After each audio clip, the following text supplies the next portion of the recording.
जाट बलवान जय भगवान। इसका मतलब जब हम भगवान को पुकारते हैं तो भगवान की शक्ति जाटों के अंदर आ जाती है और वो सामने वाले दुश्मन को नेस्तनाबूद कर देते हैं।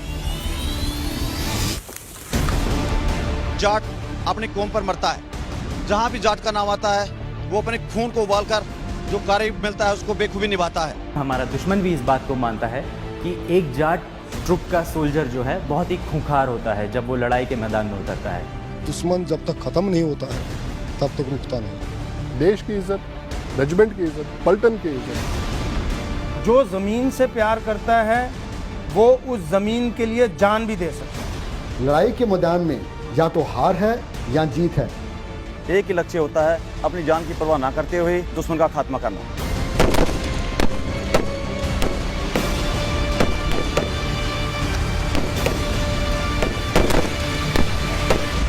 कारगिल ऑपरेशंस में जो आप फोटो देखते हैं सबसे बढ़िया, जिसमें कि कुछ जवान सामने खड़े हैं पहाड़ के ऊपर और पीछे तिरंगा है, ये मस्को के कैप्चर के बाद 17 जाट के ऑपरेशंस का है। जाटों का इतिहास हमारे भारत का इतिहास है और सदा संगठन और वीरता का जाटों में वास है। जब महमूद गजनी सोमनाथ मंदिर को तहस नहस कर उसके स्वर्णिम द्वार लूट कर ले गया तो 19वीं सदी में उसे वापस लाने वाले जाट योद्धा थे। जब पाकिस्तान ने ललकारा भारत की धरती पर कदम रखने की गलती की तो लाहौर तक जाकर तिरंगा लहराने वाले जाट योद्धा थे।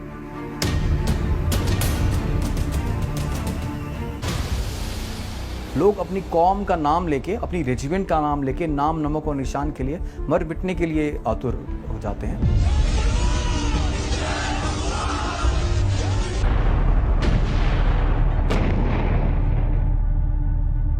करगिल की चोटियों पर पाकिस्तान ने छल किया तो षड्यंत्र का पर्दाफाश करने वाले जाट योद्धा थे।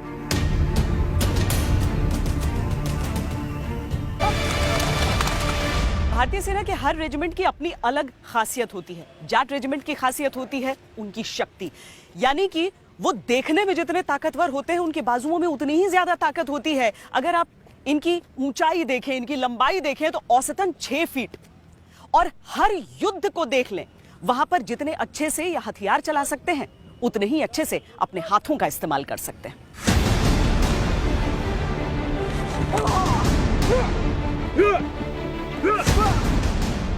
जाट योद्धाओं की खासियत होती है गुत्थम गुत्था की लड़ाई,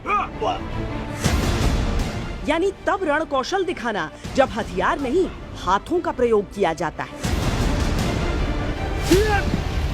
बिल्कुल, जाट्स बहुत ही शक्तिशाली हैं क्योंकि एग्रेग्रियन ट्रूप्स हैं। जिस बेल्ट से आते हैं वहाँ पे काफ़ी फिजिकल वर्क उनके पुरखों ने भी किया है। वो भी यहाँ ज्वाइन करने से पहले शायद करते थे अपने घर वालों के साथ, और रिटायरमेंट के बाद भी करेंगे।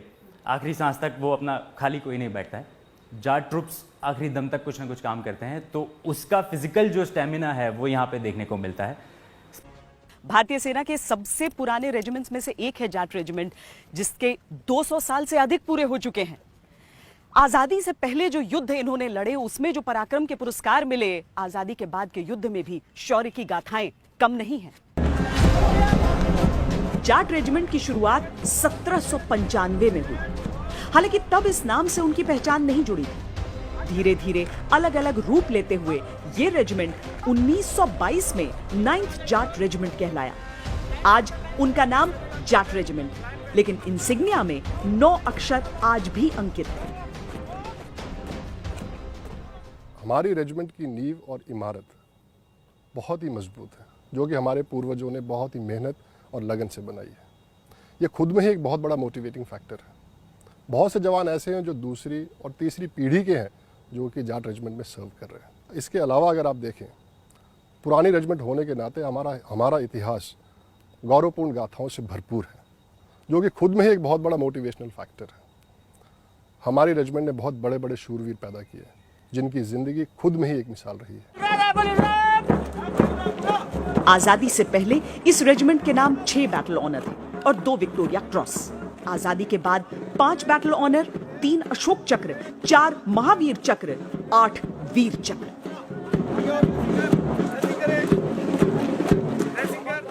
नागपुर, कंधार, गजनी से लेकर फ्रांस के जो प्लेन्स हैं, फेत्शुबर्ट, नेवोशेपिल तक जाटों ने हर जगह अपना, जाट रेजिमेंट ने अपना हर जगह झंडा फहराया, परचम लहराया। द्वितीय विश्व युद्ध के दौरान दुनिया की बाकी सेनाओं के सामने जाटों की अद्भुत वीरता को देखने के बाद इंग्लैंड के फील्ड मार्शल सर क्लॉड ऑकिनले ने कहा था, अगर परिस्थितियां मायूस और खतरनाक हों तो मैं केवल एक चीज मांगूंगा, दुश्मन का सामना करने के लिए मेरे साथ जाट हों। जाट रेजिमेंट के सैनिक एंटी टेरर ऑपरेशंस में भी अपना लोहा मनवा चुके हैं और रेजिमेंट के 3 वीरों को शांतिकाल के सर्वोच्च पुरस्कार अशोक चक्र से सम्मानित किया गया है। Major Sudhir Kumar Walia, colonel Jojan Thomas और मेजर दिनेश रघुरमन।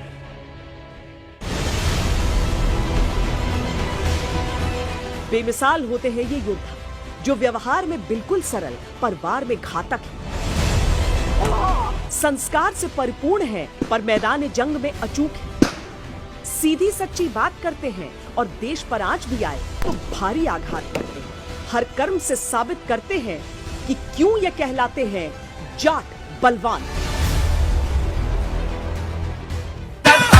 छोरा